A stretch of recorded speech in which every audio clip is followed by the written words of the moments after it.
It's 17:30 GMT. This is Eyewitness News on 97.3 Citi FM. I am Umaru Sanda Amado. Tonight, I am here with Melody Fafa Kotufe. And coming up over the next 90 minutes here on Eyewitness News. You always found time for your grandchildren. Police put management of Dodowa-based St. Olive's Grammar School before court over abusive conduct towards an 8-year-old child, which may lead to the amputation of her leg. Also, coming up here on Eyewitness News, UTAG UG calls on the DG, Professor Ahmed Jinapo Abdullahi, DDG, Professor Augustine Oklu to resign honorably by 31st of January 2026. Failure to do so will result in a petition to the Chief of Staff for their removal. University Teachers Association of Ghana, the chapter at the University of Ghana, demand the resignation of the Director General of GTech and his deputy. Will be telling you why. And later on Eyewitness News, we'll explore the situation with teacher trainees on the various campuses of colleges of education following a strike by the teachers since October last year. Stay with 97.3 Citi FM for more on this and many other stories on Eyewitness News. And in business, Cement manufacturers are sure of price stability amid FX gains. That's in 50 minutes from Citi Business Desk. Eyewitness News is live across Ghana on a number of affiliate stations, including on Pupeli Radio 92.7 in Wa, also in Nalerugu on Nobia 98.1 FM, in Bolgatanga on Bolga 102.7 FM, in Garu on Quality 88.7 FM, on Radio Gaki 88.3 in Saboba, in Sogakope on Freedom 88.1 FM, in Hawaii on Heritage 107.3 FM, and in Kawie on Adrimpa 99.9 FM, in Sunyani on Greener 95.9 FM, in Takrady on Beach 105.5 FM and Sky 93.5 FM, in Takwa on Adrimpa 100.7 FM. On YouTube and on Facebook, we are interactive. Send your messages when you follow the links where we are bringing you the broadcast. On WhatsApp, the number is 0539 986 996, 0539 986 996. This is Eyewitness News on 97.3 Citi FM. We are coming to you from our studios here in Accra. I am Umaru Sandawad here with Fafa Melody Watufe. We start off with a story that we've been following since last week. It's a story of the abuse of an 8-year-old child, which may well lead to the amputation of her leg if things do not go well or as planned. Now, this is a student of the St. Olive's Grammar School in Dodowa in the Shao-Sudoku district of the Greater Accra region. Fauzu Masawudu of the Citi Newsroom has been the man on this particular story. Fauzi, you're welcome to Eyewitness News. Thank you very much, Sanda. So the latest is that the management of the school, they've put them, they've arraigned them, they'll be in court. But before then, what's the backstory? Okay, Sanda. So 8-year-old Jalila Abdul Jalil is a primary 2 pupil of the St. Olive's School of Grammar in Dodowa. Her mother, from the interaction we had with her when filing the report, said she is a single mother, and the need for her to have ample time to concentrate on her work or business is what necessitated her decision to take her award on admission to the boarding school in Dodowa. Now, for some time, she says anytime she tried calling the school to check on her ward, they instruct her not to call frequently and that she can only call just once a month, not necessarily even going to visit the ward, but just to check on the ward. They say she can only do that once a month. And so all this while, her ward apparently was not in the best state so far as her health was concerned, but on the blind side of the mother. Until it was too late, then the house mistress of the ward called the mother to inform her that the child was suffering a fungal infection and that she attempted treating the fungal infection with the hot water. And in an attempt by the ward to resist, she kicked the bucket, literally, and so the water just splashed on her leg, and that she sustained a minor injury per the account of the mother. So she's taking the ward on admission to the hospital. But the Jalila's mother said her instinct kept nudging her, so she just thought she should follow up to the hospital. She only went to the hospital. She got to the hospital, and what she saw was her ward in her wheelchair. And so she flared up. She didn't understand why a minor injury should lead to such a situation. And so she was, tempers were high at that point, and then the doctors came to calm, tempers. So the Jalila's mother said, first and foremost, how then do you take a child to the theater in the first place for a surgery without the parents' consent? And then secondly, when the house mistress called to inform the mother of the child's situation, she was not honest with her. She told her it was a minor injury. And so that was the reason for which she was upset at the hospital. But Maru, the crux of the issue really is that even when the situation got there, the mother said the school authorities were at some point nowhere to be found. They left her to her fate, footing the medical bills herself. It was this at the initial stage that the school authorities, the proprietress was making an effort, but at some point she was left to her fate. She was just footing the bills by herself and what have you. And then we spoke to the girl, the victim, which is 8-year-old Jalila Abdul Jalil. The account of Jalila was that the house mistress accused her of witchcraft. And when she resisted her legs being dipped into the bucket of hot water, the house mistress then brought in people who were physically stronger than the girl to force her legs into the bucket of water. She flogged her in the process of doing same.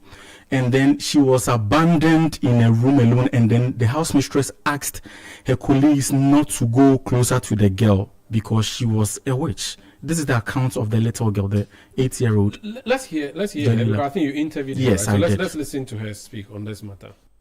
The madam used the big cane and add two into it, used to ship me. And she told the grown-up ones to come and hold my leg in my hands.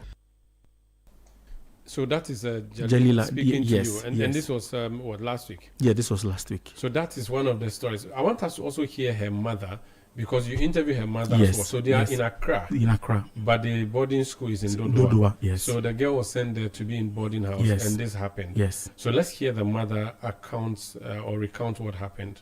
I had to go through different medication too. And every 3 days from La Paz to Kwelebu, she can't sit on trotro. We have to pick taxi. If the person would take crown, if we are going 100 or 1.2, when we are coming back the same.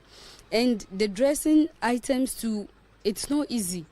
The items that they use to dress, and like it's a whole for the wound bathing and dressing of the sore, it's just too much. This is the time I need a woman to support me, and this is the time she's also like she's not giving me her support. So that's the mother of the little girl, Fauzu. That's the mother of the little girl who spoke to you. Patience. Now, so how bad is the injury that you saw on this little child? Sandra, words fail me. I mean, at the time I went to the house to file the report, the images of the injury, it was that bad. Like, bad is an understatement. And I mean, we couldn't even show the actual images on TV for obvious reasons. Mm-hmm. And Jalila has been rendered immobile. She can't walk without support. That is how bad the situation is. And she's undergone the first phase of a surgery, which is skin debridement. They took part of the skin to support the part that was damaged, so to speak. And so, but they are still going for review and what have you, just with the hopes that it will get better. So the is one leg. So yes, one leg. Is a foot. The foot, yes. And so it was dipped in hot water. Yes. So it's what? It looks like it's cooked. It's cooked.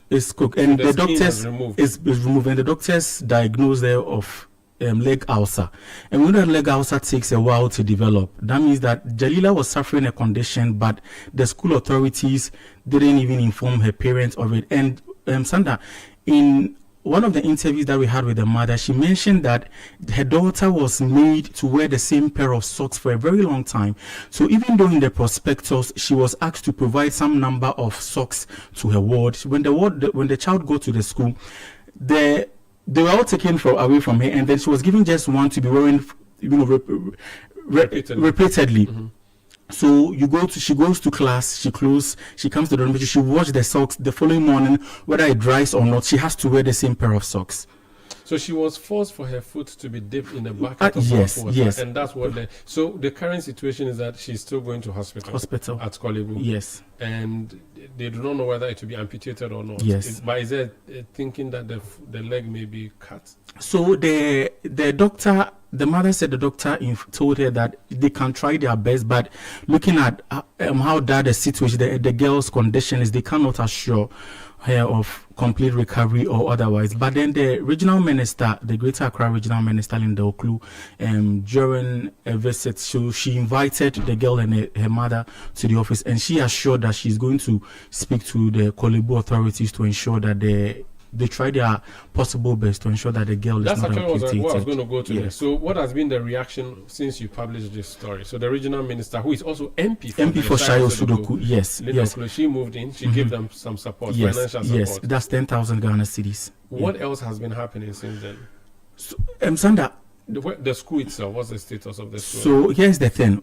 After we broke the story, we went back, we tried a time without number to reach the proprietress and other school authorities, but we have her number. Yes. She's not responding. She's not responded. No. But did she at any point say she was going to give us an interview? No. We went to the school. When we got to the school was locked, like it was shut. And she would not pick her calls? And she would not pick her calls. We then proceeded to the Shayo Sudoku District Education Directorate, and they confirmed that indeed the woman has shut the school, and she did so without notifying the appropriate authorities. And so they were clearly up in arms with the woman. In fact, they said that they invited a representative from the school to the office, and the representative was rebuked because you cannot close down a school in such, trying time, so to speak, without notifying school authorities. St. Olive's School of Grammar in Dudowa. And what kind of school is it? You went there. Is it a big school? Is it a small school? What kind of school is it? It's not a big school, and the school shares well with the residents of the school, the proprietress of the school. Okay. And part of the residents we gathered served as a boarding facility for the students. So we've been unsuccessful in hearing from them. We've been unsuccessful, yes, in hearing from all attempts. So when we went there, they were not even there to speak to you. Okay, so aside the Member of Parliament, the District Director of Education, what have been the reaction at the national level? Yeah, so the National Schools Inspectorate Directorate, we know that they oversee the activities of private schools under the Ministry of Education. Today, they went there, and before they had gone there to do their own preliminary investigation. So today they went there to conclude whatever activity that they had tasked them, to do. What about social welfare, the Ministry of Gender? The Gender Ministry also reached out to us, and they asked the mother of the victims, that's Patience Azure, to make an official report at the DOFSU. And social welfare? And social welfare, social welfare has not reached out as yet. Yes. Okay. Now, this Nasia boss, what did they say when they went to Did you speak with them? Yes. So they addressed journalists, and the big revelation was that St. Olive's Grammar School was operating without a license. So the school in its existence is an illegality, in the words of the Professor Tahiru, that's the Inspector General of Nasia. Let's listen to him. Yes. We had some information on Citi News and then Channel 1 TV on their social media handle concerning some information that they gathered on VEP's Happy Home Academy concerning an 8-year people who had an injury. First of all, I want to condemn the act.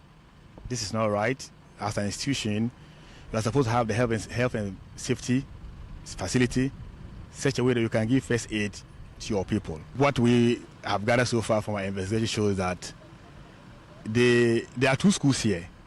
The first one is the VEPS Happy Home Academy, and the second one is St. Olive Grammar Boarding School. So I realized that the VEPS Happy Home Academy is licensed by NASIA, and we have it in our NASIA record, while the St. Olive Grammar Boarding School is not in our records. So NASIA sees that as an illegal institution. And where the incident happened actually happened at the St. Olive Grammar Boarding School. So which means that in the first place, that school should have existed, because it is not NASIA. For a school to exist, NASIA will have to inspect, hold school inspections, have to make sure that you have the right infrastructure, the right environment, the right teachers, the right health and safety. So Fauzo, who is that? So that's the Inspector General for the National Schools Inspectorate Authority under the Ministry of Education. That's Professor Tahiru Salifu Azeko. This is the latest information. The latest, yes. But there's something relating to going to court. Yeah, what have you gathered so far? Yeah, tomorrow we understand that. So the issue has been with the Dodowa Police Command, and we understand that the management of the school has been arraigned, and they are expected to appear before court tomorrow. In Dodowa or in Accra? In Tema. Gender court, yes. The gender court, yes, in Tema. Yes. But do you know what the family's reaction to the investigation around this case, both by the police and possibly the GES? Do you know whether they are satisfied with how this issue has been handled so far? Have they said anything to you? Well, Sandra, there's really been scanty information about that, but from the series of interactions that I have had with the family, I mean, the biggest satisfaction or the most satisfaction they could get is justice. And they say, I mean, prior to our report, the mother said they had reported the issue to the police in Dodowa already, but very little was done about it. But so now that the issue has gotten national attention to an extent where the school has been arraigned, I mean, that gives them some form of satisfaction, if you like. But they say that the most they could get is when justice is served. Thank you so much, Fauzo Masawodo, my colleague here in the Citi newsroom, who's been following this story for us, which story has to do with the abuse on an 8-year-old child at a school known as St. Olive's Grammar School in Dodowa. We've made attempts to hear from the school authorities, and you've heard Fauzo there say that we've hit a stone wall. So far, all attempts have been unsuccessful. The school has been shut down, but she would have her day in court tomorrow and will be there to report to know what the situation is. For now, though, the little girl risks having her leg amputated as a result of the abuse that she suffered. Messages coming through on this. Akapol Jr. in Hafomim says the school authority messed up in its attempt to salvage the situation of the child. Apologies must be rendered, followed by some sort of compensation to the family. Aduboy-in-law, that's a Jones Aduboy-in-law, he says, it is just cruel on the part of the headmistress to do that to the child.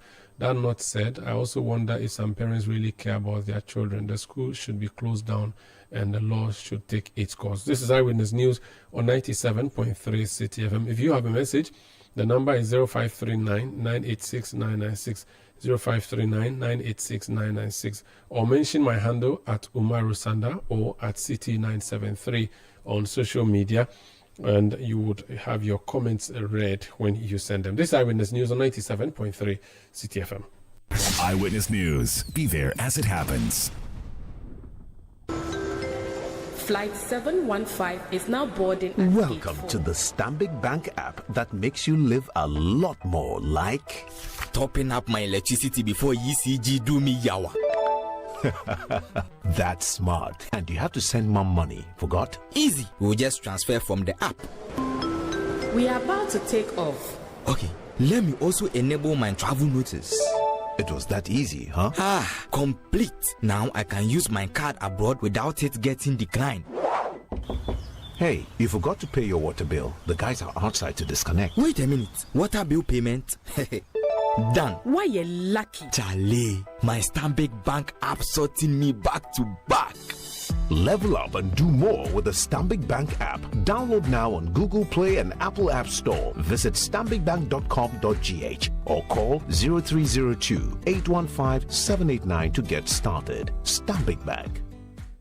Oh, jump on Go. Go me. At what time will you come back where I don't hear the sound of your car? Why you buy new car? No, I don't change my car. It be the same ride. It be the fuel way I change. Way one shouts it. Ever since I started using the all-new Excellium Premium Fuel, fortified with 3-in-1 action. Oh, Joe, now my car they run like electric car. No, it's so. This is the type of fuel where they want to. Because now engine they cost. Where they want for way if I buy it go protect my engine. And with the small way I buy, I go drive, sir. Absolutely. It's like strapping a turbocharger to your engine and giving it a protector. And what they bust my mind says be the 3-in-1 action, no? Excellium they prevent up to 99% of deposit. It be anti-wear, some be anti-corrosion. Won't pay when I open them. Hey, so where can I find this magical fuel? Just head over to any Total Energy service station and your car will thank you. Hey, then make a finish my gobe fast, then rush go Total Energies. My friend, but why your hand my gobe inside? I give you info. Make a fill the gobe too small. Go. Excellium is designed to protect your car engine, decrease fuel consumption, and lower CO2 emissions. Don't say fuel, say Excellium. Choose Excellium, choose quality. Life doesn't always go as planned. Maybe you dreamed of earning a degree, but something got in the way. Losing a parent, financial struggles, or life just happening. But what if I told you it's not too late? At Cracks Training Institute, we believe in second chances. With the ABE Level 6 program, your dreams are back within reach. If you hold an HND or a 2-year diploma and have valuable work experience, this is your opportunity. The ABE Level 6 is recognized by Ghana Tertiary Education Commission, GTEC, and equivalent to a bachelor's degree. But that's not all. It also qualifies you to enroll in any university in Ghana for a master's degree. And here's the good news. Admission is in progress. This is your moment. Don't let it pass you by. Take the first step towards rewriting your story. Call us today at Cracks Training Institute on 0552 222217, 0552 222217, or visit cracks.edu.gh. Eyewitness News. Be there as it happens. You're welcome back. This is Eyewitness News on 97.3 Citi FM. We are coming to you from our studios in Accra. I am Umaru Sandamad here with Fafa Melody Portable. Let's talk about the education sector further. We started with that story of the little girl abused by a school in Dodoa. Let's now go to the University Teachers Association of Ghana, the chapter at the University of Ghana, Legon. The president of that union or the association is Dr. Jerry Joe Harrison. He's joining me on the line. Doc, welcome to Eyewitness News. Thank you very much, Sander. First of all, this statement you issued is on your letterhead, not on the National UTAG. Can you explain to us why, in some instances, a branch can issue a statement and sometimes the national can't issue a statement? And does it mean that what we are going to discuss now doesn't have the blessings of the National UTAG? I just want education. Thank you very much, and good evening to all our listeners. Yes, UTAG is made up of 15 semi-autonomous units, and we have a national head. However, depending on the issue in contention, national can give its lessons for any campus to initiate action, as long as it is a legitimate action that affects all UTAG members. And so, what we have done is with a blessing of national, and that sometimes it is the way UTAG work. We are a bit unconventional in terms of how we operate. All right. So, yes. Thank you for the education. Now, I see that you have drawn your swords against the Director General of the Ghana Technical Education. What am I even saying? GTEC and his deputy. That's the Ghana Tertiary Education Commission, GTEC. Professor Ahmed Jinapo is the Director General, and his deputy, Professor Augustine Oklu. What is your issue with them?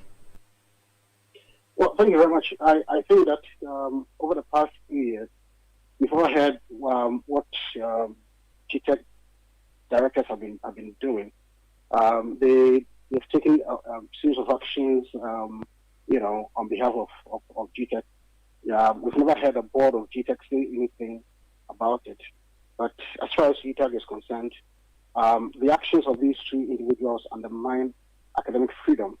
And it is exactly what the PUB, which is now infamous, sought to do, micromanaging universities, which compromises the autonomy of the universities that are guaranteed under the Constitution of the Republic of Ghana. And so we feel that these individuals are capriciously interpreting the act that set up GTEC and have sought to settle calls with people using GTEC as a means, and we feel that their stay in office has become untenable, given the fact that they have actually ignored the core mandate of GTEC to promote quality higher education in Ghana. And therefore, we think that their stay in office is untenable at this point. I'm being told you are not audible enough by people who are listening outside. So try and amplify your voice if you can. Sure. So the key crimes, if you could emphasize, and I'm using crime advisedly here. The key crimes are that what they are not doing what GTEC is supposed to do. They are doing something else. No, they are not doing what GTEC is supposed to be doing. Ensuring quality education in our higher education institutions in Ghana. But we also feel that GTEC is engaged in administrative overreaches that seek to micromanage public higher education institutions. Such as what? So, for example, like we said, GTEC is now requiring that for lecturers who want to be awarded post-retirement contract, they decide who qualifies to be awarded a post-retirement contract, contrary to what councils of universities are empowered to do. Also, we've seen decisions of governing councils of universities being reversed by GTEC, which I do not think there is any provision in the Act 1023 that set up GTEC that gives that kind of power. And I'm saying that, or we are saying that, these are acts that the famous public universities bill sought to achieve, and which we fought against, because the right to autonomy is guaranteed under the Constitution, and no act of Parliament can supplant it.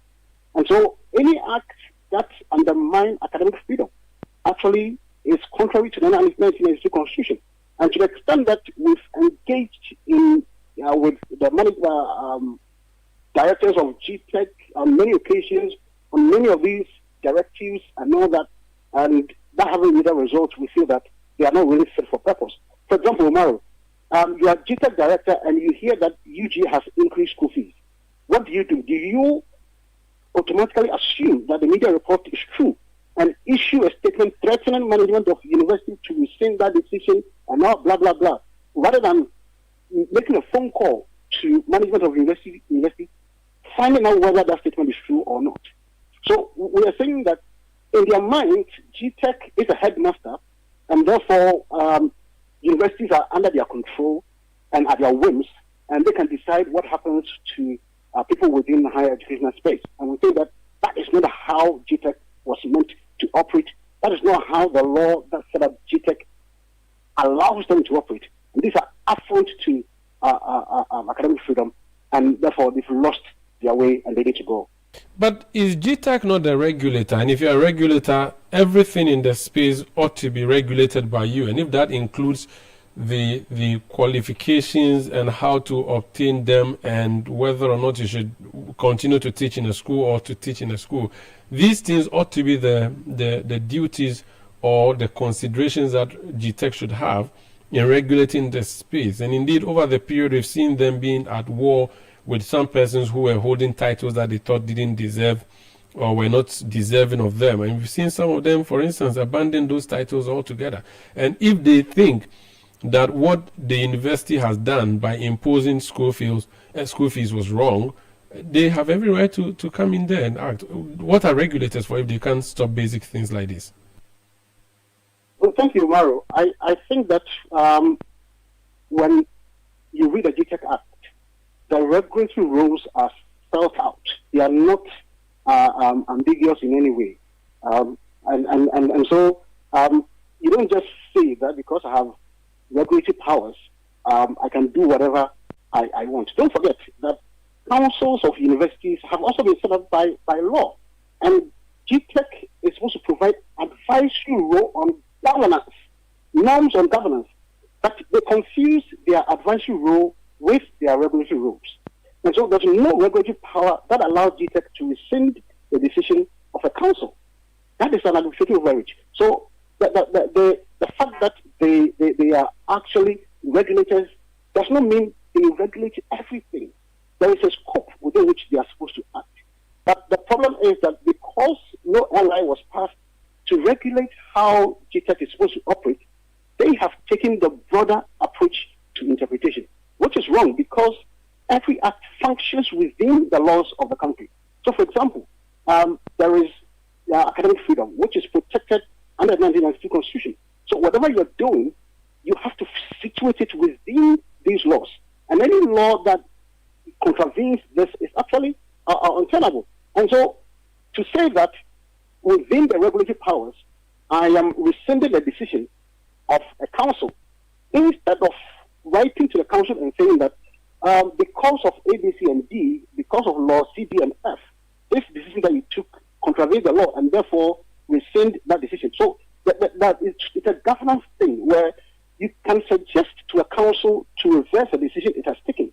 You don't write to rescind the decision of a council. Those are two different things. And that is what GTEC is engaged in. And the fact is that we cannot have some people at the helm of affairs who do not understand what it means for a council to take a decision and how these exercise of authority should be undertaken. And to the extent that they are not even willing to listen to anybody when it comes to how higher education institutions should be managed and how the law should operate, that probably means that you've lost your way. Now, to the point of chasing people with fake degrees, look, it is a tangential thing. I'm not saying it is not, it lies within their mandate to regulate these, yes. But what happens to promoting high quality education, which is a core mandate of GTEC? Have you heard any news about GTEC securing funds for some higher education institution to improve quality? Have you heard of GTEC advising government to increase the number of lecturers in our universities to make sure that teacher-student ratio as prescribed by GTEC is adhered to? Have you heard GTEC say that, look, build more classrooms for universities so that they can accommodate all the increasing numbers? You never hear about any of this. Anytime you hear about GTEC, it is they asserting their authority in a manner that is always capricious and not cordial, and most of the time adversarial. Because otherwise, I don't see how a letter you are writing to University of Management should get to the media before it gets to the management of a university. That clearly is someone who is not actually doing the work, but appearing to do the work. But we cannot have higher education institutions managed or regulated in the manner that it is being regulated, because we are going to have chaos. Standards are going to plummet. I can assure you that there's no single university in this country, or higher education institution for that matter, that has lecturers that is anywhere close to the requirement GTEC itself has set. So the question is, why is GTEC not interested in ensuring that universities have the right teacher-to-student ratio? Universities are underfunded. Among the GTEC mandate is for them to be advocates on norms, and standards, including seeking funds on budgetary allocations and all that. How come none of that is being done by GTEC? How come? So clearly, these two guys do not have the temperament and the style, the leadership skills to lead an institution like GTEC, and therefore we think that they have outlived their usefulness. So if you believe that GTEC is overreaching, I think the solution should have been that you go to court and let the court define properly the mandate of GTEC and say to them that you are overreaching. But for your concluding part of the statement, you say that UG calls on the DG, Professor Ahmed Jinapor Abdullahi, the DDG, Professor Augustine Oklu, to resign honorably by 31st of January 2026. Failure to do so will result in a petition to the Chief of Staff for their removal, B, industrial action if necessary. I mean, if you go on a strike because you think that someone is overstepping, when you have other alternatives, people would say you have acted in the wrong or you acted in bad faith. Why do you have to demand a resignation and even threaten to possibly embark on a strike because of an issue that you can have dealt with in court? Well, thank you, Mauro. I think that the question you are asking is akin to a police officer seeing somebody about to commit a crime and then know that, well, I can wait for the person to commit a crime and then I arrest the person and then deal with the person. No. By the laws, a police officer can arrest you if you are about to, not just when you commit. I understand, but I'm saying that it is akin to a police officer deciding to exercise the discretion of waiting for the person to commit a crime, because if you commit a crime, you can be arrested as well. So all I'm saying is that there's a legal option to go, and we could choose that path. But we do not think that under the current circumstances, that is the best approach to use. You see, there is a reason why, under the laws of Ghana, exercise of judicial power should not be done in a capricious manner. There's a reason why judges are enjoined to exercise the power in a fair and transparent manner and not in a capricious manner. When you are put in charge of a unit like GTEC, which deals with the most highly qualified individuals in terms of education in the country, there is a certain temperament, there's a certain style that you are required to bring to bear. Clearly, if you look at everything that's happening, you see incompetence all over the place, because you writing a letter to University of Ghana management claiming that they should rescind a decision that they have not taken in the first place doesn't speak of competence. That's one. And so if you're incompetent, you should not be allowed to continue to stay in office whilst you fight the thing in court. That's one. Okay. Secondly, if we also have the right to choose any path that we feel it is within our legal right, again, to choose the path that we have chosen. And industrial action, petition to the Chief of Staff are options available to us which are constitutional. We are not saying we are going to force him out of office. No, we are law-abiding citizens, but these are also constitutionally recognized means by which we can get our request, met. And so, if they don't resign honorably, I can assure you that we will do what we have said we are going to do. Thank you.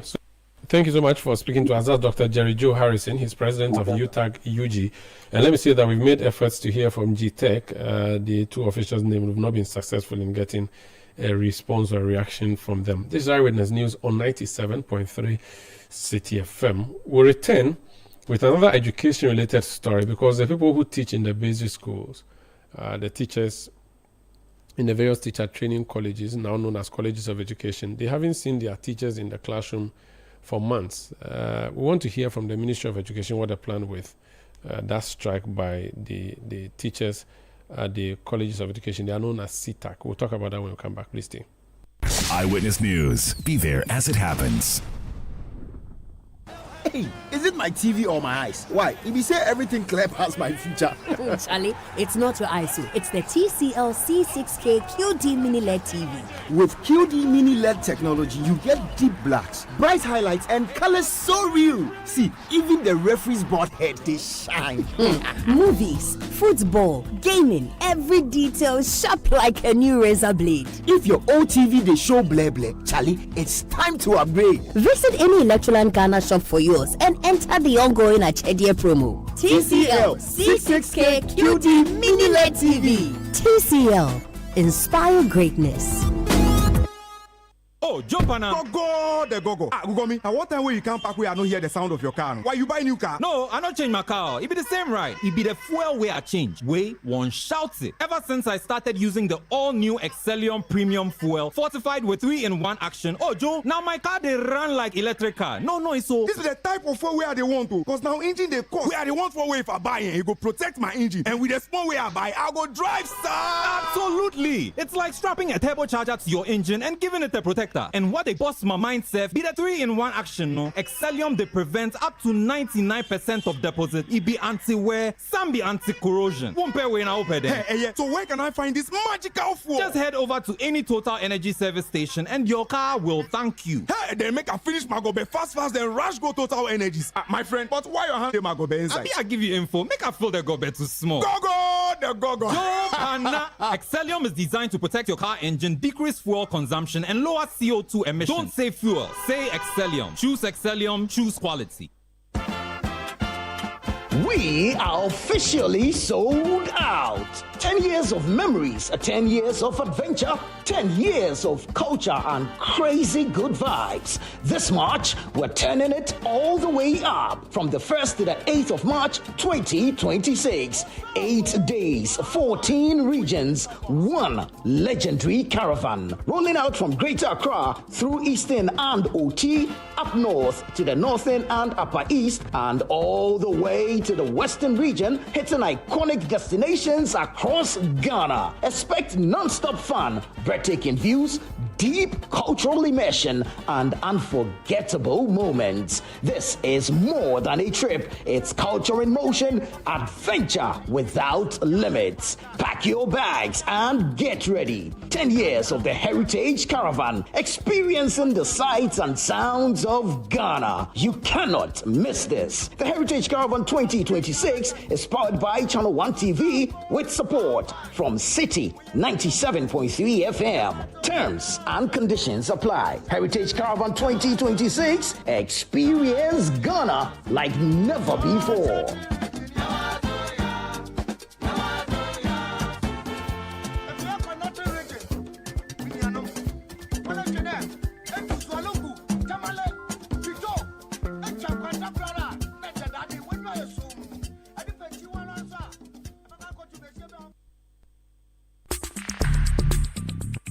Let your voice be heard on Eyewitness News on Facebook at facebook.com/Citi97.3, Twitter at twitter.com/Citi973, and Instagram at instagram.com/Citi973 with the hashtag Eyewitness News.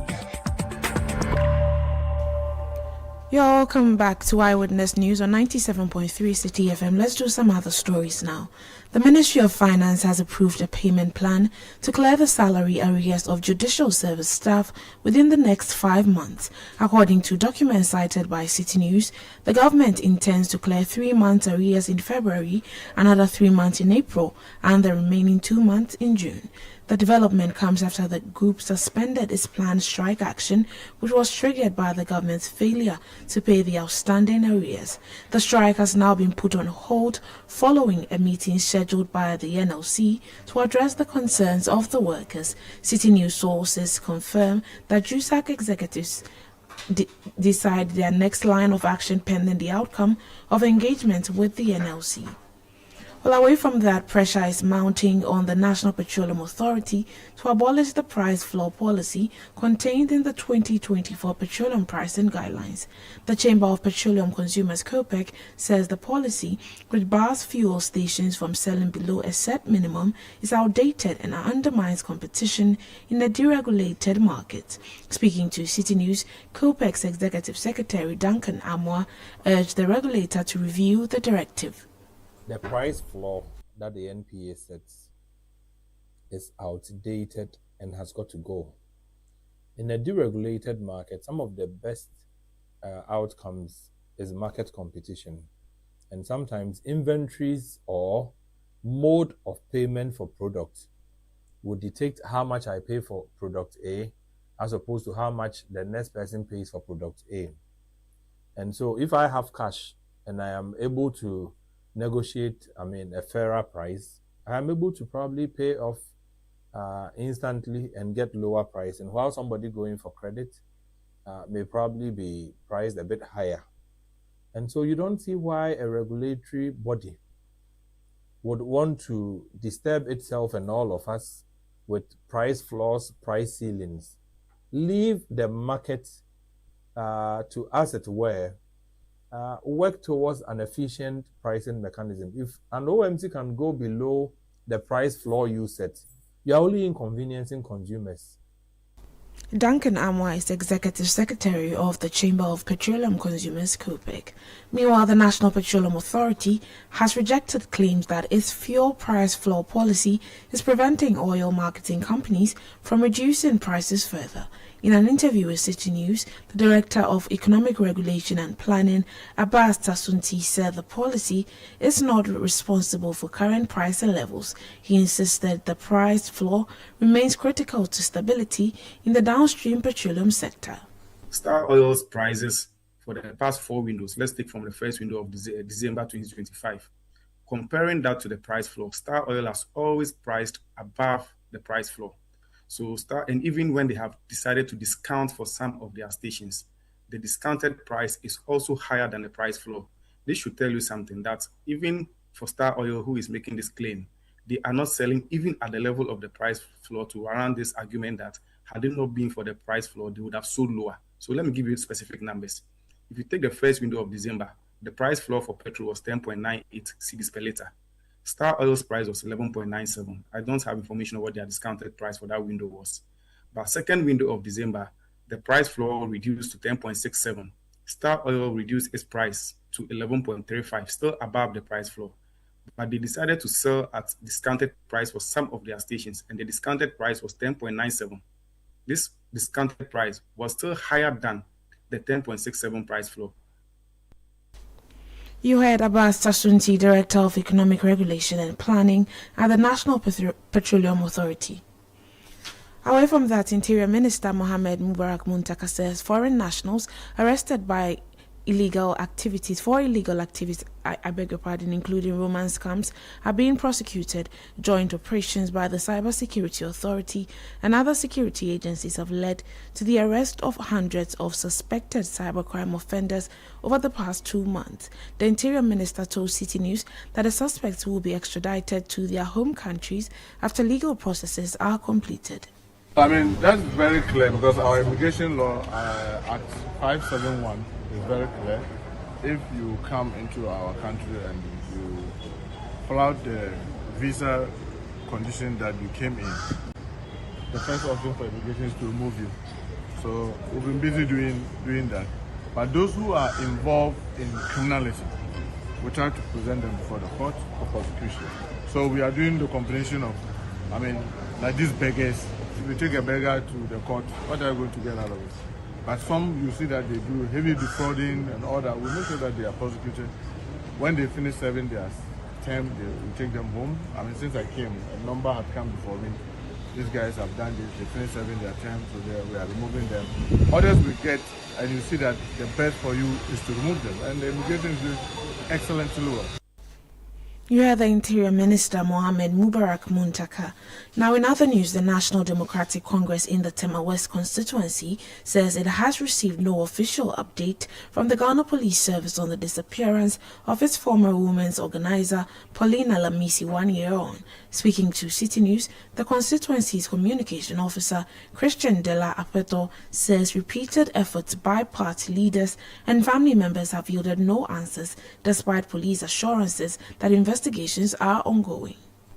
As I speak to you, we've not received any information from the police as of now concerning the situation. Last week, the constituency organizer, the secretary and the chairman, and some of the family members of our former woman went to the police headquarters to know whether there has been headway, whether they've gotten any data or information about a whereabouts.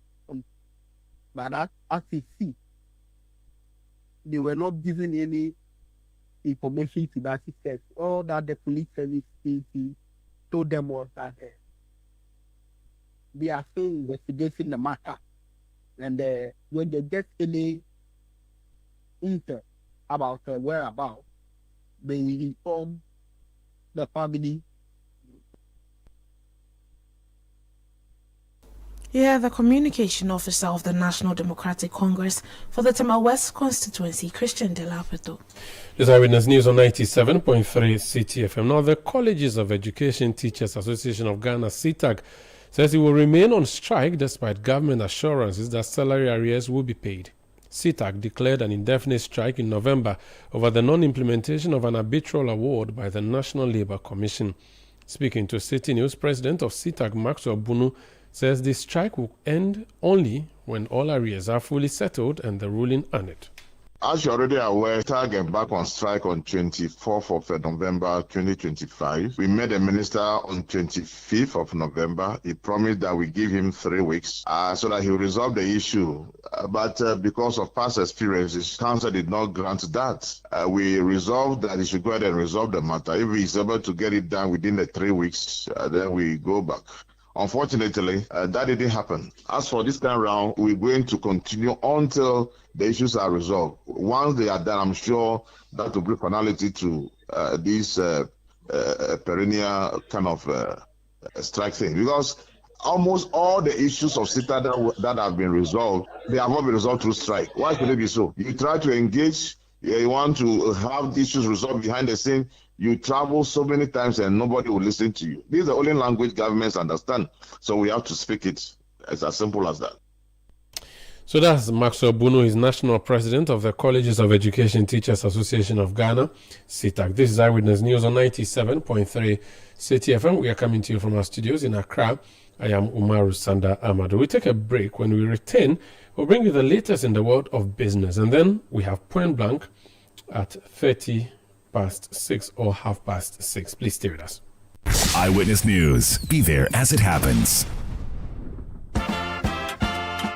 We are officially sold out. 10 years of memories, 10 years of adventure, 10 years of culture and crazy good vibes. This March, we're turning it all the way up from the 1st to the 8th of March 2026.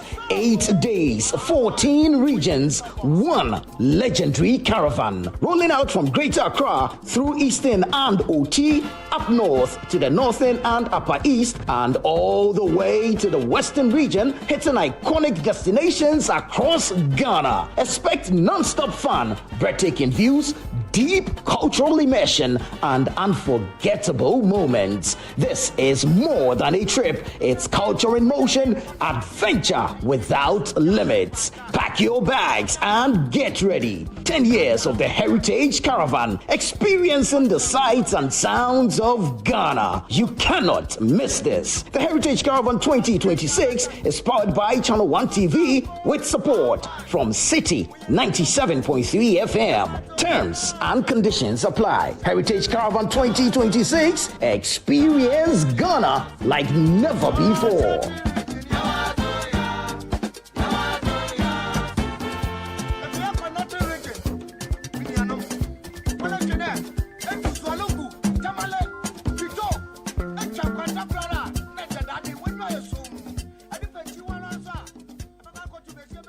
Eyewitness News. Be there as it happens. Get the details. Every significant financial transaction, every market movement, and all the policies that affect your business. Citi Business News. Be informed. Time now for Citi Business News on Eyewitness News. I am Melody Fafa.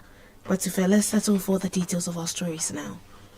Following recent engagements with the Ministry of Trade, Agribusiness and Industry, cement manufacturers have assured government of sustained price stability, citing improved macroeconomic conditions. According to the Trades Minister, Elizabeth Ufosui-Jare, the assurance come against the backdrop of declining cement prices, largely driven by increased stability in the foreign exchange market. She noted that the price of the 42.5R cement has reduced from about 118 Ghana cedis to approximately 107 Ghana cedi per bag, while 32.5R cement has fallen from around 113 Ghana cedis to between 80 Ghana cedis to 85 Ghana cedis.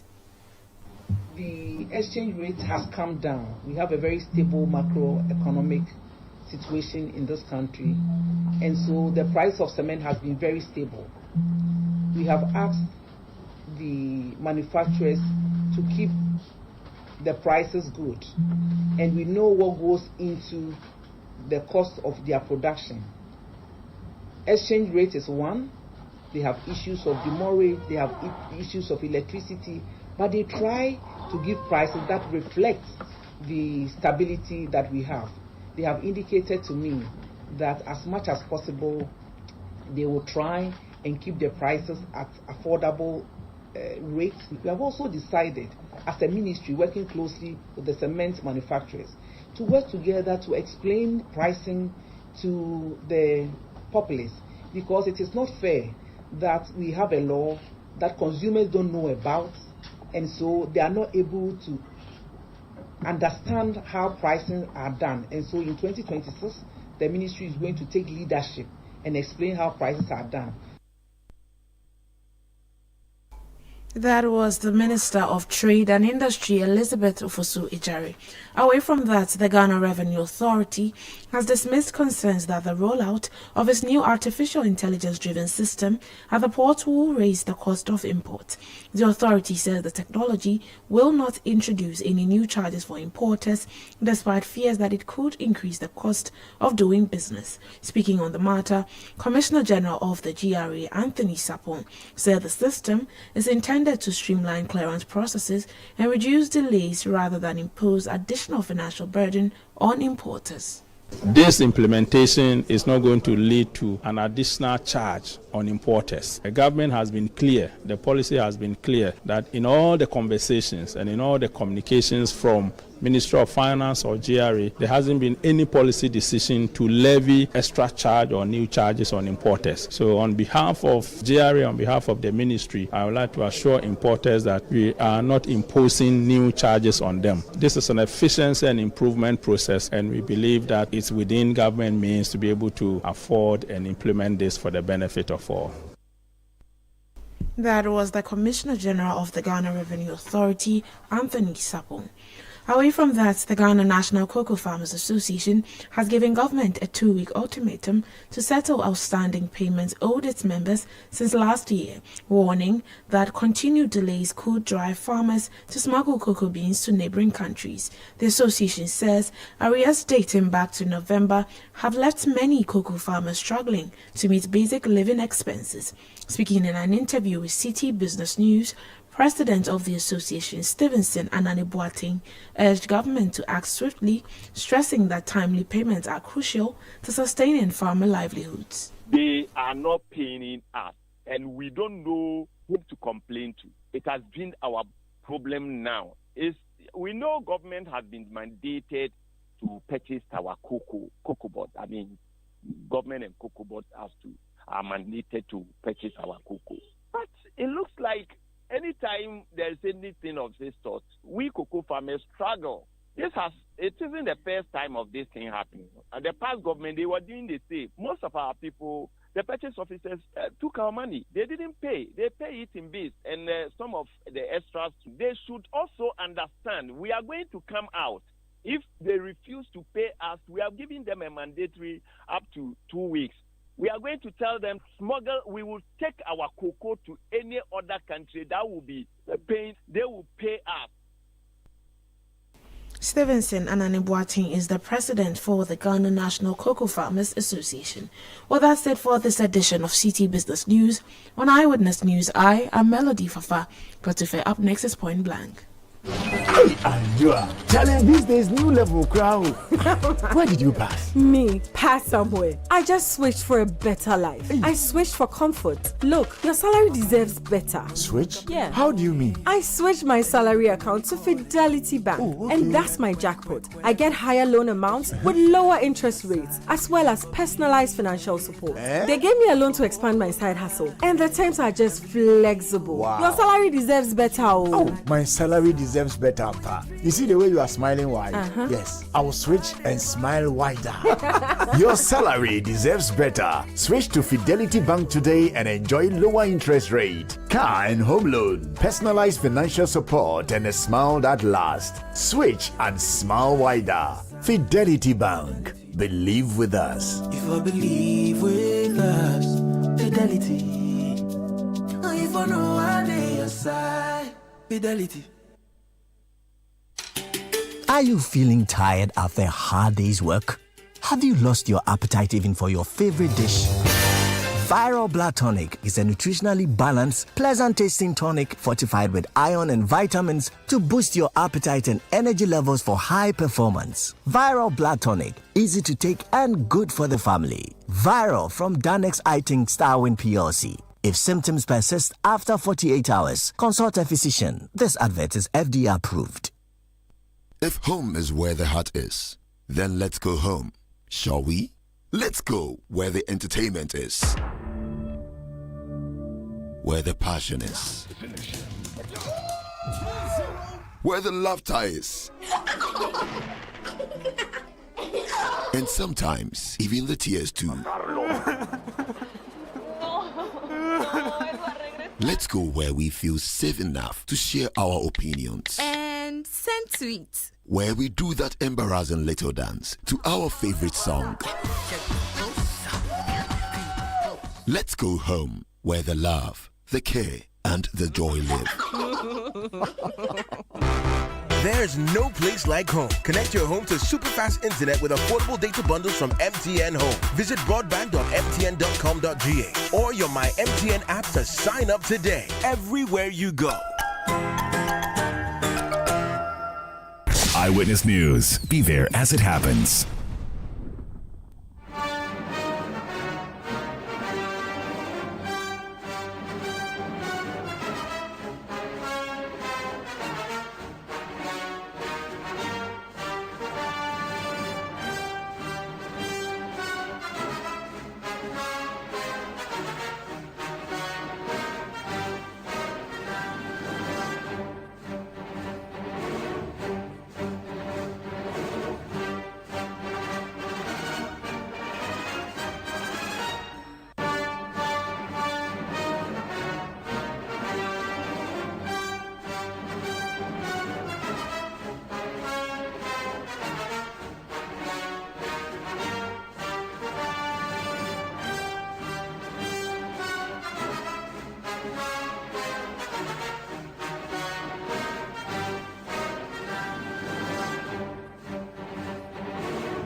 This is Point Blank on Eyewitness News. I am Umaru Sanda Amadu.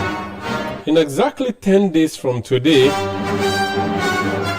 the New Patriotic Party will be at the polls where hundreds of thousands of delegates will be choosing a flag bearer to lead the party into election 2028.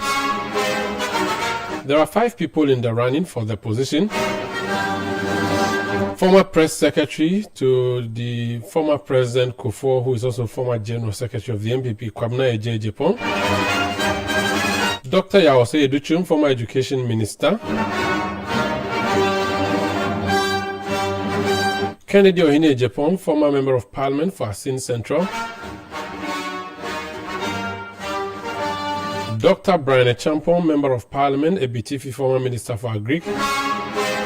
Dr. Mahmoud Baumia, former vice president. These are the 5 persons who will be on the ballot. They've been busy campaigning all across, so tonight on Point Blank, we want to touch base with the various campaigns. Let's start off with Dr. Yawose Educhum's campaign team. He's a member of parliament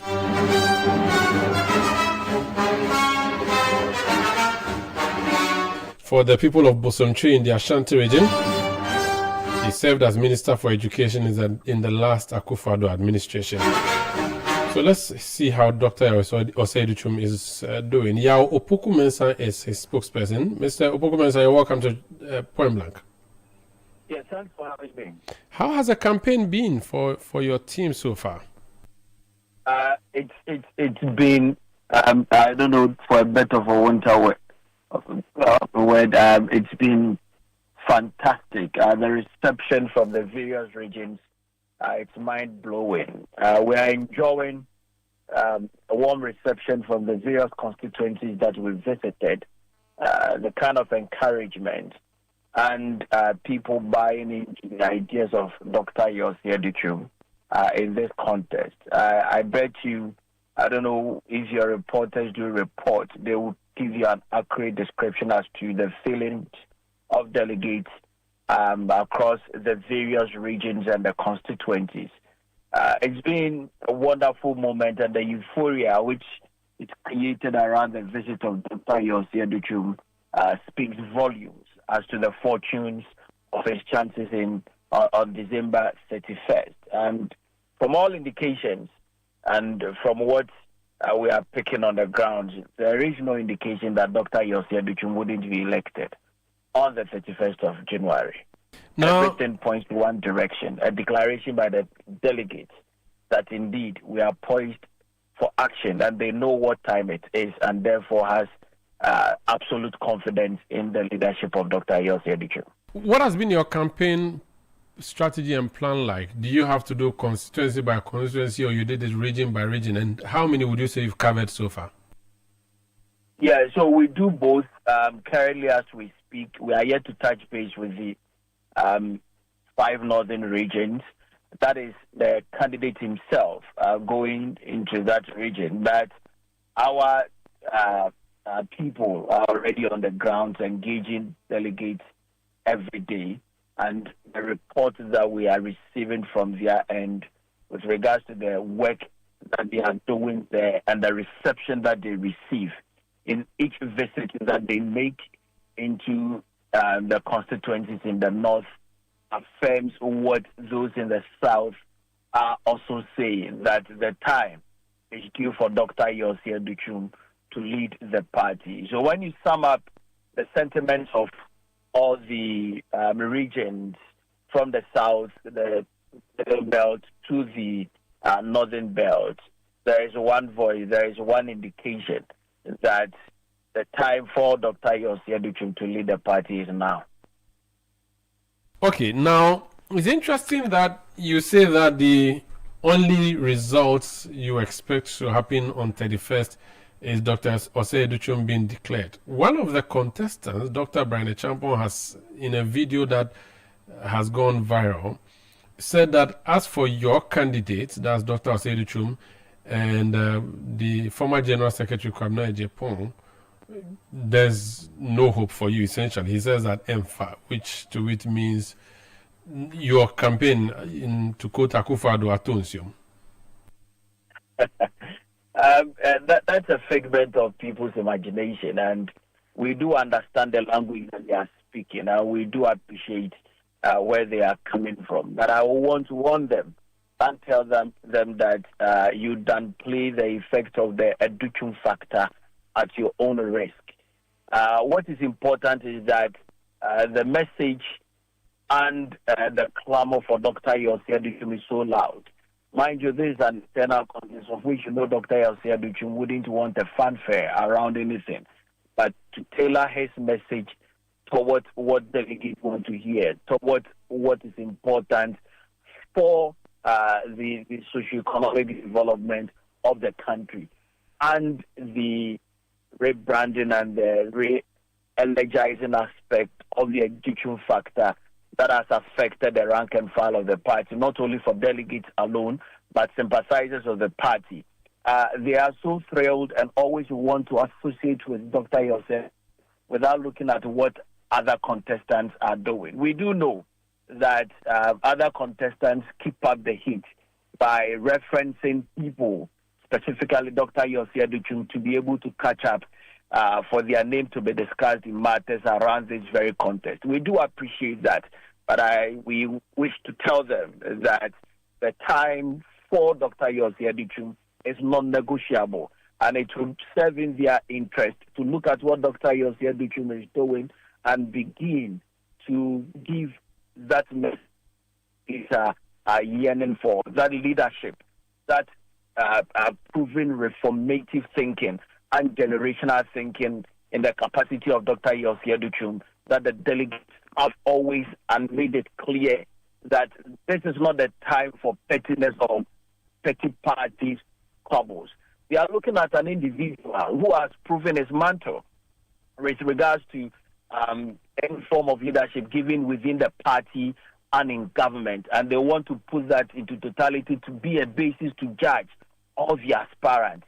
And based on their assessment and their judgment, they have settled on the candidature of Dr. Yossi Aduchum, giving them the kind of leadership that they want, giving them the kind of leadership that Ghanaians are yearning for.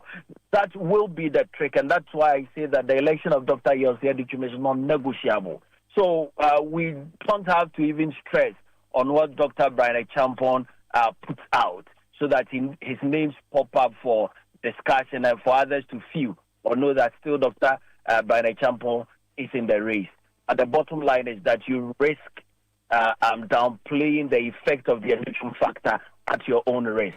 I have a member of your party who is from the whole West constituency. He said I should remind you that Dr. Yawse Duchum did not come to whole West constituency, and also he has not sent delegates the cocoa money. I don't know what you can say about that.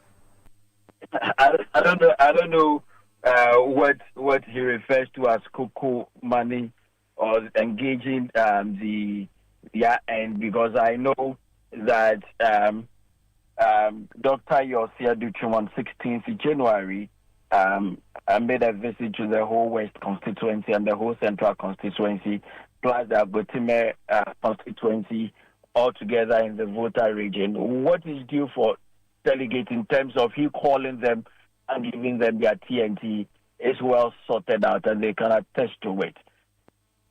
Okay. Now, let's be frank, Mr. Opoku-Mensah, the polls don't look good for your candidate. And generally, when people talk about the MPP race, there's what they describe as front runners, Kennedy Japon, Dr. Mahmoud Bawumia.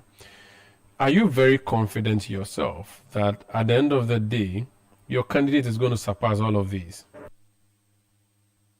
External people are doing their own thing, names that you've never heard of before, whether if they are authentic or not. But these are individual assessments that they are doing in their own right. And what you also need to appreciate is that no serious contender goes into this very contest without having an internal mechanism to know their strengths and their weakness, and what party people or the delegates or those who will have the opportunity to make that decision are saying.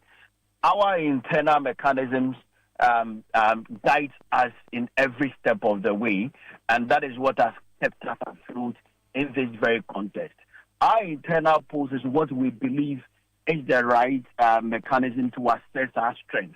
And our strength per our internal poll tells or gives or paints a different picture as to the narration as what the external people are based on their interest. We do know, and we do appreciate that these polls plus prophecies, etc., are psychological items that they think can work on the psyche of delegates. But what they need to also appreciate is that this current crop of delegates are so sophisticated, and they do understand the dictates of what goes into 2028. The ultimate aim is to be able to have a candidate that can win as power in 2028. And therefore, they do not only look at what the party internal feelings are, but the feelings of people outside our party, because these are the numbers that we will need to show up and give us the 50% plus one. And therefore, they are representing thousands of voices to make that informed decision and that informed choice. Ghanaians are looking forward to seeing the election of Dr. Yawse Duchum, embracing the leadership of Dr. Yawse Duchum for victory in 2028. It is a clarion call on every patriot of the new patriotic party to give that leadership quality back to the good people of Ghana. And when you put that sum up together, the sentiment of the party people, the sentiment of Ghanaians across the length and breadth of the country, it points to a certain direction. We want the Duchum factor to lead your party. Okay. Please give Duchum to us. That is what the delegates are looking at, and that is what they are working on. Very that is what Dr. Yawse Duchum represents. Thank you so much for speaking to us, and wish you all the best. Thanks for the opportunity. That's Yaw Opoku-Mensah. He speaks for Dr. Yawse Duchum, who is seeking to be flag bearer of the MPP.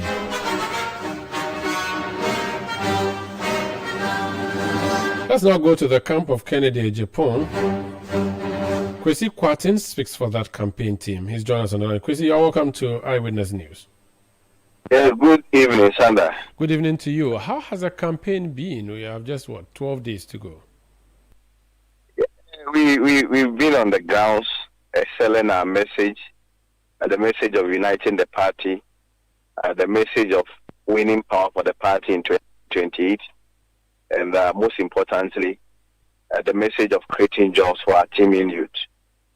So far, of course, from our observation, and the few sponsored polls that we've done internally, we can only be hopeful and also be confident. But of course, we are not all our hopes on just being confident. We can, even within this 9 minutes, to make sure that 31st Ken comes out victorious. So we are still working. We are still on the ground. Even as I speak with you, I am currently in the Bono East region with Madame Renato. Ken's wife is also in a different region, and also Ken himself is also doing some mop-up after finishing his last set of rounds. So I'll say so far so good. We are just trusting God that on 31st there will be victory. Have you done the whole nation, or you still have some outstanding constituencies or regions? Yes, so the team has been divided into three. Ken himself is done with the whole nation. The wife is done with about 12 regions, leaving about 4. And myself and Irene's team, we just entered the Bono East region.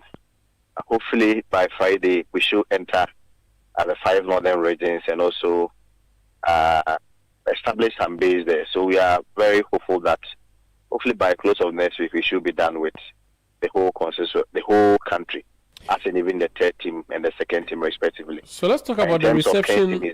Let's talk about the reception that his campaign has been receiving, his message. What have the delegates been telling you about the message that your candidate is selling? And what's your candidate's message really? To be very honest, I can see the delegates are poised for change. They are aware of the data relative to our performance in the last election. And if you look at their posture, they also listen to what Ghanaians are saying. If you look at it from a very realistic point of view, a lot of people believe that even in the spirit of a party revival, we need a change. And most importantly, they want a candidate that is not only visible but also marketable. And when we talk about marketability, we are talking about a candidate that is accepted and has built trust and credibility over the years. And even if we look at our voter, the delegates are just 2% of the total voter population. Even if we have to use the 2024 voter population as a reference. So clearly, they are poised to make a change in the direction of the majority, and we can confidently say that yes, our message is going well, the reception is good, and we believe that hopefully 31st they will make a change that aligns with the will of Ghanaians, majority of Ghanaians. But the polls don't show that your candidate will win, though, does it? Come again? The polls are not that favorable for you in terms of number. Which of them? Because those ones that I've seen, which of them? Because those ones that I've seen, even today, I'm told one Dr. Evans, a researcher, also brought a poll that projects Ken to win with about 52 to 56%. And even with that one, even though I've not had the opportunity to review his whole methodology, I felt that Ken shouldn't be doing anything like 56%, especially from those of us who are touching the base. So it depends on which poll you are talking of. Are you not overly confident? No. I mean, it's also stemmed from the fact that we are also working so hard, touching base. You know, for the first time, if you compare this campaign with that of the 2023 campaign, you realize that with this one, we have dispatched every point 3 campaign teams. This is something that Ken did not have in 2023. I'm sure you also attest even to the fact that in terms of even our campaign outlook, in terms of the communication, in terms of messaging, in terms of branding, there has been significant improvement. Coupled with the fact that from the other camp, there have also been a lot of people that have seen that tip and even joined us. So it is not from a place of overconfidence, but it's from a place of hard work and assurance that the good people of MPP will reward Ken at the end of the day, especially when they know that Ghanaians are really calling for a candidate that has built that level of credibility and trust that can easily be sold to the people of Ghana. Talking about selling the candidates, the other argument from your key opponent, Dr. Bamia's camp, is that he's most marketed. He has been on the political space since 2008 as running mate for 2 terms, vice president for 2 terms, flag bearer for 1 term. So at least he's known by everybody in this country. You do not agree? I beg to differ. You see, there is a distinction between marketability and visibility. In the case of Dr. Baumia, I would say that he has been visible within the past 16 years. And if you want to translate into even monthly basis, he has been around for the past 192 months. But if you are marketed for about 192 months, and still the data shows that the people has rejected you, especially when you look at the results and it has been the worst performance ever witnessed in any political history so far as our country is concerned, you cannot then conclude that indeed he has been marketable. At best, what you can say is that he has been visible because he has been around as a former vice president for the past 16 years. But in terms of marketability, that ultimately has to translate into acceptance, especially looking at President Akufo-Addo, who was just marketed for the past just 8 months and was still able to win the first round of his election. In that circumstance and in that context, you can say that such a candidate was marketable. But at best, the best description you can give to Dr. Baumia's situation is that he has been visible. In terms of marketability, translating into acceptance and credibility, the data does not suppose so.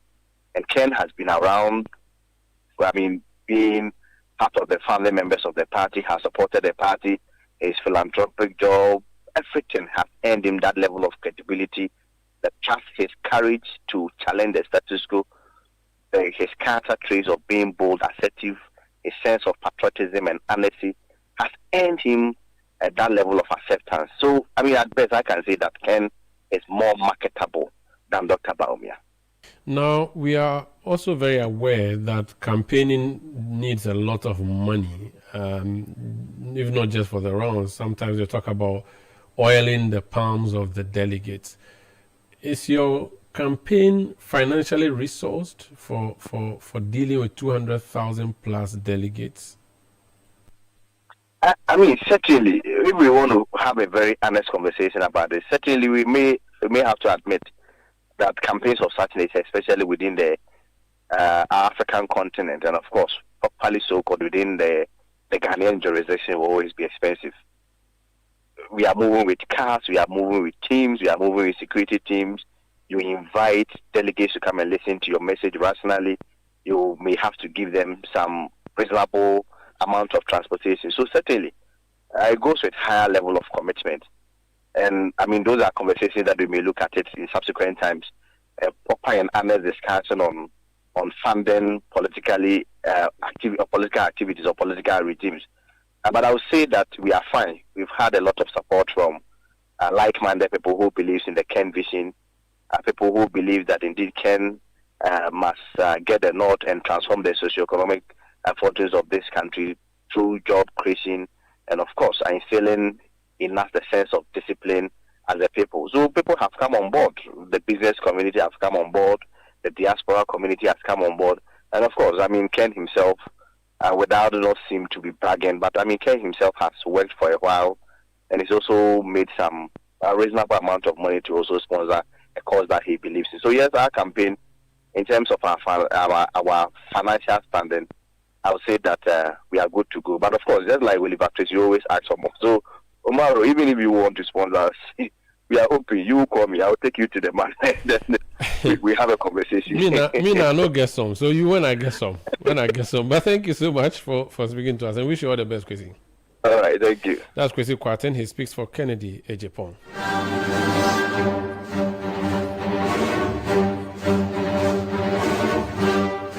So we've heard from 2 spokespersons. The next person I'm going to speak to is a spokesperson for the public, not for any campaign. He's my colleague here in the Citi newsroom. But for the past 48 hours or so, he has been following the Dr. Brian Champon campaign.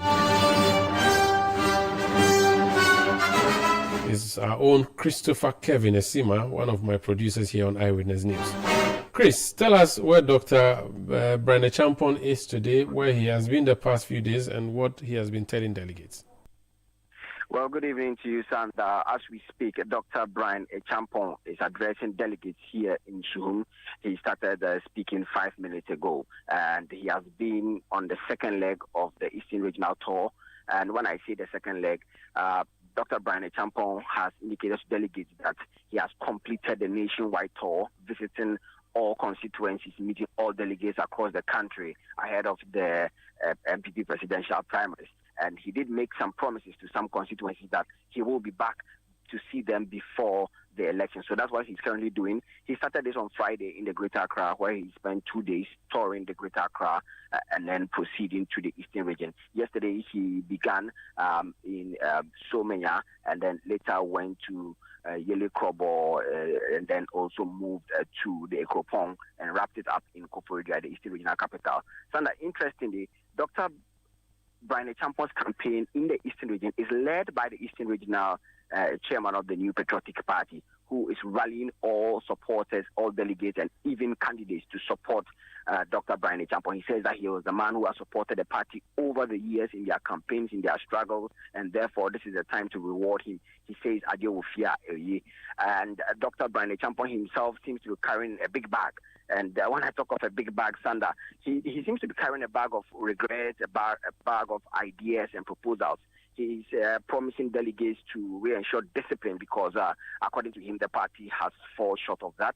And then also he's not happy that some of the contenders, those who are contesting with him for this particular position, failed to go to each and every delegate. That means reaching out to all constituencies across the country. He says he has done that. He has completed and even doing a second leg, but others fail to reach out to delegates, especially those in far north and other constituencies, which he feels they should do.